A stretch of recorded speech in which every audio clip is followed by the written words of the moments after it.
Now listen, I know how that may look to some. It may look like that. But keep in mind, like I said, it had nothing to do with my income.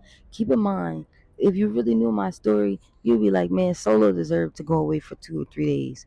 Like, let her breathe, let her live. The stuff that my kinfolk was doing to me mentally in the house, it was fucking with me. And then all this other stuff was fucking with me. So I just needed to get away.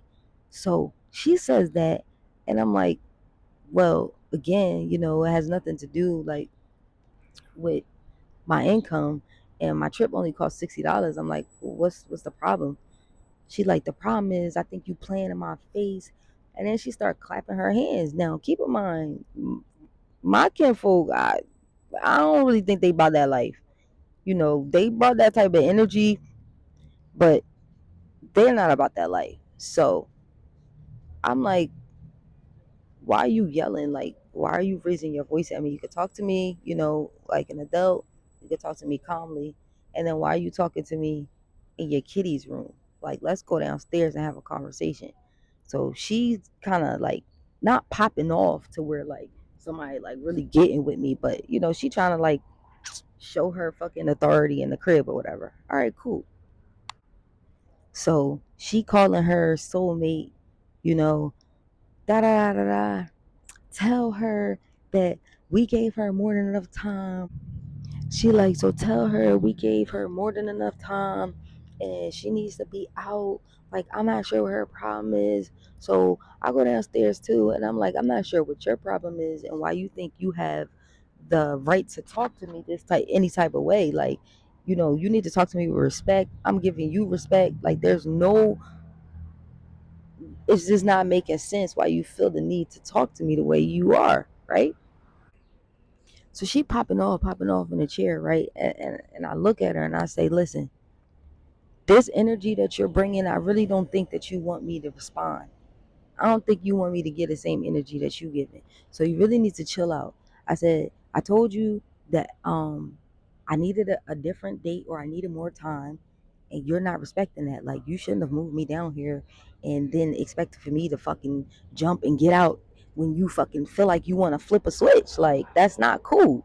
So I'm leaving on this date. So then she starts calling me a squatter and all the shit. It's mad weird. Like, yo, we grew up together. When I tell you I used to be down Kinfolk House every motherfucking summer until now, until this year, everything changed. And it's like, wow, like money can really change a motherfucker, bro. You just don't know. Money can really change somebody for the worse. So we had that conversation, and then I go with my trip.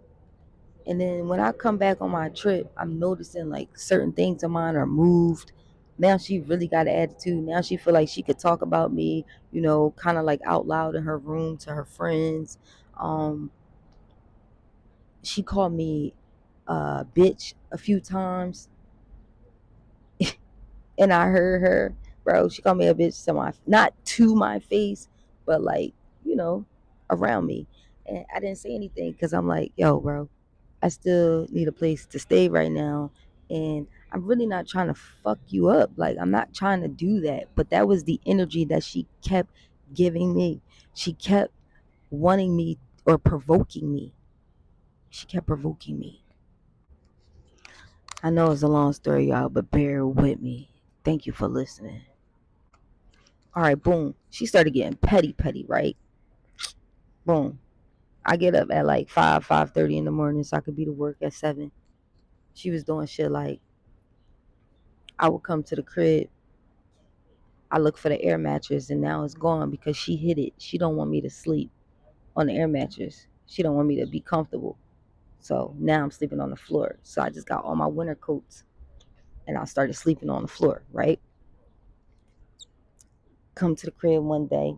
She wait till she get to the top of the steps and she's like, you will no longer allow you will no longer be allowed to use the iron anymore.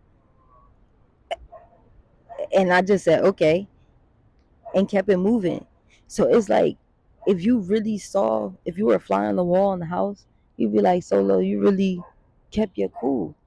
You were respectable. So This is expected. This aftermath is expected because you really played with me in that house. Like you said, I played with you. You played with me.